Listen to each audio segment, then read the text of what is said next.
இது வந்து காம்கோடைய, அதாவது கேரளா அக்ரோ கார்ப்பரேஷனுடைய ஒரு பவர் ட்ரில்லருங்க. இது வந்து நார்மலாக வந்துட்டு இந்த சவுத் ஜோனில் அதிகமாக இந்த மாதிரியான வண்டி தான் யூஸ் பண்ணுவாங்க. ஸோ இதோடைய ஜென்ரல் மெயின்டெனன்ஸ் என்னங்க தான் நம்ம இன்றைக்கி பார்க்க போகிறோம். இது இப்போ அவங்க கழட்டிட்டு இருக்கிறது பார்த்தீங்கன்னாக்கா ஆயிலுடைய டாப்அப் கேப் அது. ஸோ இதை பார்த்துட்டு லெவல் பார்த்துட்டு கீழே உள்ள ட்ரைன் போல்ட்டை நம்ம லூஸ் பண்ணணும்.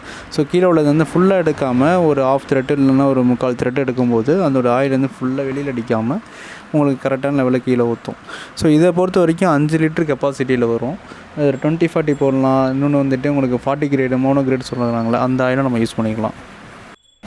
இதில் வந்துட்டு மல்டி கிரேடுங்கிற ஒரு ஆப்ஷனை தான் இப்போ எல்லாருமே அதில் யூஸ் பண்ணிகிட்ருக்காங்க. ஸோ மல்டி கிரேடு வந்து மார்க்கெட்டில் ரேட்டும் விலை கம்மி தான். 5 லிட்டரை பொறுத்த வரைக்கும் 1000 ரூபாயிலேருந்து 1300 அந்த மாதிரி வரும். பிராண்டுக்கு ஏற்ற மாதிரி மாறும் உங்களுக்கு.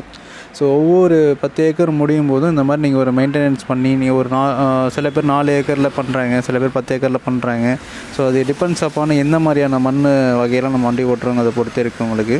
ஸோ இதை ட்ரைன் பண்ணும்போது நீங்கள் வந்து வண்டி வந்து பின்னாடியால் தூக்கணும். ஸோ அப்போ தூக்கும்போது தான் அதில் இருக்கிற மொத்த ஆயிலுமே வெளில வரும். அதை நம்ம கொஞ்சம் ப்ராப்பராக பண்ணணும். கீழே கூட சுற்றி இருக்கிறவங்களாம் கொஞ்சம் நகர சொல்லிவிட்டு இந்த மாதிரி ஷேக் பண்ணோம் அப்படின்னாக்கா அது உள்ளே இருக்கிற எக்ஸஸான ஆயிலும் நமக்கு வெளில வந்துடும். அடுத்து டைட் பண்ணிவிட்டு நம்ம வந்துட்டு மேலே டாப்அப் பண்ண வேண்டியதான் ஆயிலை. டாப்அப் பண்ணுறதுக்கு வந்துட்டு புனல் வந்து இருந்தால் ஓகே. அப்படி இல்லைன்னா இந்த மாதிரி ஒரு பாட்டிலேருந்து மேலே பாட்டம் கட் பண்ணிவிட்டு ஆயில் வந்து டேரெக்டாக அதில் டாப்அப் பண்ண வேண்டியது தான்.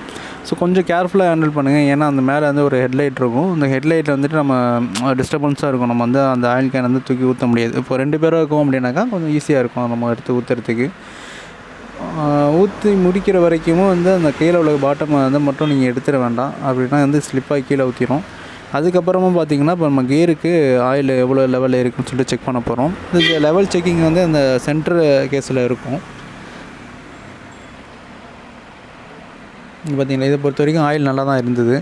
இருந்தாலும் வந்து லெவல் கொஞ்சம் கம்மியாக இருக்குங்கிறதுனால அதில் வந்து டாப்அப் கொஞ்சம் பண்ணிக்கலாம் அப்படின்னு சொல்லிட்டு ஒரு ஐடியா பண்ணியிருக்கு. ஸோ இந்த மாதிரி தான் வந்து நீங்கள் எடுத்து திரும்ப கையை விட்டு மாட்டுற மாதிரி இருக்கும். கியருக்கு பொறுத்த வரைக்கும் 90 ஆயில் யூஸ் பண்ணுவாங்க. இதை பொறுத்த வரைக்கும் 5 லிட்டர் கெப்பாசிட்டி தான். ரெண்டுமே 5 லிட்டர் தான். இதே 90 ஆயிலில் நம்ம வந்துட்டு அந்த செயினுக்கு நம்ம யூஸ் பண்ணிக்கலாம். இது வந்து டாப்அப் கேப். இது மேலே டாப்லேயே இருக்கும். கீழே இப்போ நம்ம செக் பண்ணோம் இல்லைங்களா, அதில் வந்து டாப்அப் அங்கே லெவல் கம்மியாக இருக்குனாக்கா நம்ம மேலே வழியாகவே நம்ம வந்து டாப்அப் பண்ணிக்கலாம். இது லெவல் பார்க்குறதுக்குன்னு ஒன்று கிடையாதா? இந்த போல்ட்டை கழட்டி பார்க்கலாம்.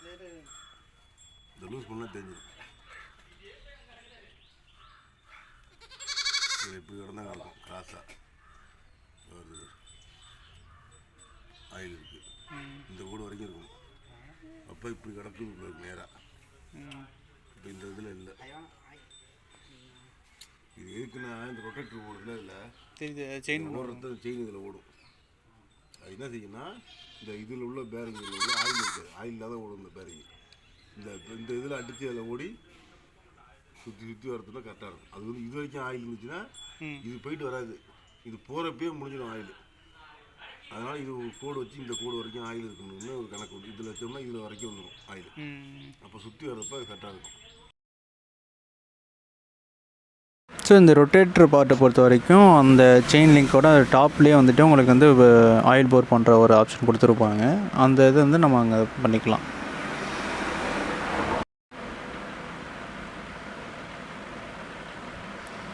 இதில் பொறுத்த வரைக்கும் ஆயில் எக்ஸ்ட்ரா போனாலும் பிரச்சனை இல்லைங்க. லெவல் அதிகமாக இருந்தாலும் நமக்கு அது நல்லது தான். ஆயில் சீல்லாம் வந்து இது கொஞ்சம் ஹெவியாக தான் இருக்கும். ஸோ கொஞ்சம் எக்ஸ்ட்ரா இருந்தாலுமே வந்துட்டு வண்டிக்கு நல்லது தான். செயின் லிங்க் லைஃப் நல்லாயிருக்கும். மேலே உள்ள பேரிங் லைஃப்பும் நல்லாயிருக்கும். ஸோ இதை நம்ம வந்து கரெக்டாக மெயின்டைன் பண்ணும்போது வண்டியோட லைஃப் எக்ஸ்ட்ராவும் நமக்கு கிடைக்கும். நல்லா சீல் பண்ணிவிட்டு நெக்ஸ்ட்டு அந்த சைடில் உள்ள அந்த இதுக்கு வந்து நம்ம க்ரீஸ் அப்ளை பண்ணுற மாதிரி இருக்கும். அந்த ஃபேன் பெல்ட்டுக்கும் க்ரீஸ் அப்ளை பண்ணணும். மற்றபடி வந்துட்டு கீழே இல்லை ரொட்டேட்டருக்கும் வந்துட்டு இன்னொரு பார்ட் இதே மாதிரி அந்த சைடு இருக்கும். அதுக்கும் வந்துட்டு நம்ம வந்து க்ரீஸ் அப்ளை பண்ணி ஏற்றுற மாதிரி இருக்கும்.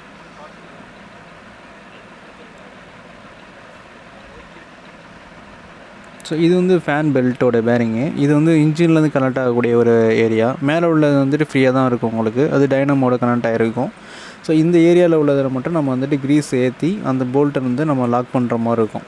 அந்த போல்ட்டு இருக்கும். ஒரு விதமாக சின்ன போல்ட்டு ஒன்று இருக்கும். அந்த போல்ட்டு இப்போ பார்ப்பீங்க. ஸோ இந்த போல்ட்டுலேருந்து நீங்கள் ஃபுல்லாக க்ரீஸ் அப்ளை பண்ணிட்டு கொஞ்சம் காஸ்ட்லியான க்ரீஸாக வாங்கி வைங்க. ஏன்னா அது வந்து நம்ம அடிக்கடி மாற்ற போகிறதில்ல.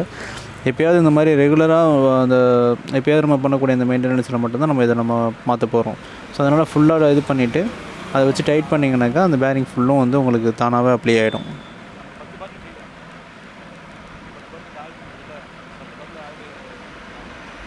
ரூபாய்க்கு விற்றுக்கலாம். நீங்கள் 10 என்ன ரேட்டுக்கோ அது பிரிங்கி வருது பாரு. பால் இருக்கா இல்லையாடா? பால் இருக்கா இல்லையா?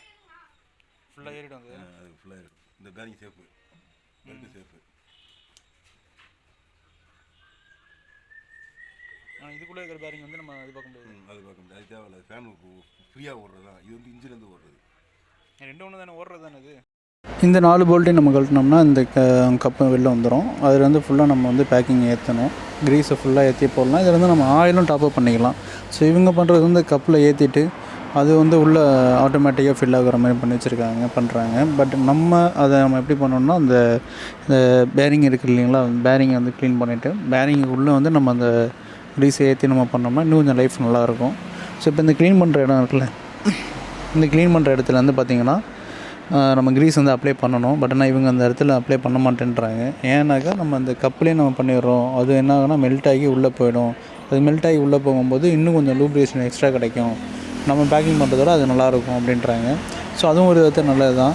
இதில் அவங்க யூஸ் பண்ணுறது பார்த்திங்கன்னா ரெட் கலர் க்ரீஸு, இதில் எல்லோ இருக்குது, பிளாக்கு க்ரீஸ் இருக்குது. ஒரு 3 கேட்டகரி இருக்குது. ரெட்டு வந்து உங்களுக்கு நல்லாயிருக்கும் லைஃபு. இது கொஞ்சம் காஸ்ட்லியும் கூட. எல்லோ க்ரீஸ் வந்து பார்த்திங்கன்னா மல்டிபர்பஸ் க்ரீஸ் சொல்லுவாங்க. அதையுமே நம்ம யூஸ் பண்ணிக்கலாம். பட் ஆனால் அதை காட்டிலும் இந்த ரெட் க்ரீஸ் பார்த்திங்கன்னா விலையும் கூட கொஞ்சம் குவாலிட்டி நல்லாயிருக்கும். இதில் பிளாக் க்ரீஸ் வந்து யூஸ் பண்ணாதீங்க. ஏன்னா கமர்ஷியல் வெஹிக்கிளுக்கு அது மொத்தமாக மாறும். ஸோ இவ்வளோ தான் இதில் மெயின்டெனன்ஸு. வண்டி கடைசியாக ஒரு தடவை ரன் பண்ணி பார்த்துட்டு நம்ம வண்டி வந்து ஃபீல்டுக்கு எடுத்துகிட்டு போயிடலாம்.